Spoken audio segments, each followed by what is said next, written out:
por kjo nuk është gjithçka çka duket, nuk është ashtu. Nuk është gjithçka e njëjtë çka duket.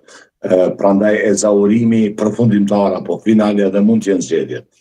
Në fakt unë mendoj që ka zgjidhje tjera optimale, më të mira se zgjedhjet, siç mund të jenë edhe një kompromis i brendshëm i vetëvendosjes mbi figurën e zotit Klimaj dhe udhëheqjen e parlamentit që ai mund ta bëjë. Dhe kjo do të bënte një zhbllokim, kështu krejt një kapërcim zhbllokimit, po kjo është gjithsesi njëra nga format e përdorimit të kësaj përparësie. Pastaj forma tjetër është koalicioni me PDK.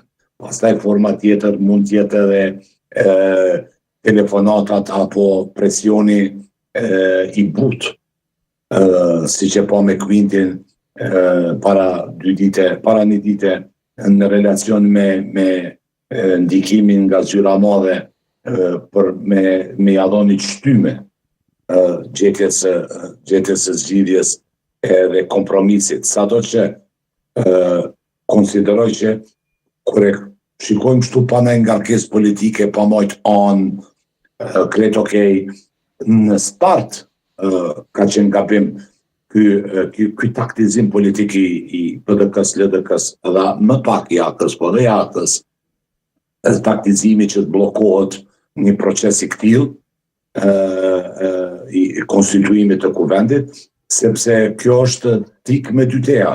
Kjo nënkupton që ti po kërkon diçka të parësyeshme, edhe mbi të parësyeshmen po kërkon pastaj kompromis, i cili në situatë normale është e pamundshme.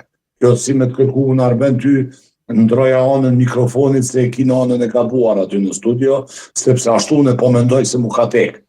Edhe pa qenë kjo e drejtë e imja, po veç është tek i imi dhe ja që kështu kërkon formalisht e bukurat bëris gazetari dhe punë mediale, më teket mua si analisti shtëpis, ti them drejtorit dhe ndroje, se s'ke vendos mirë mikrofonin, ndroja anën.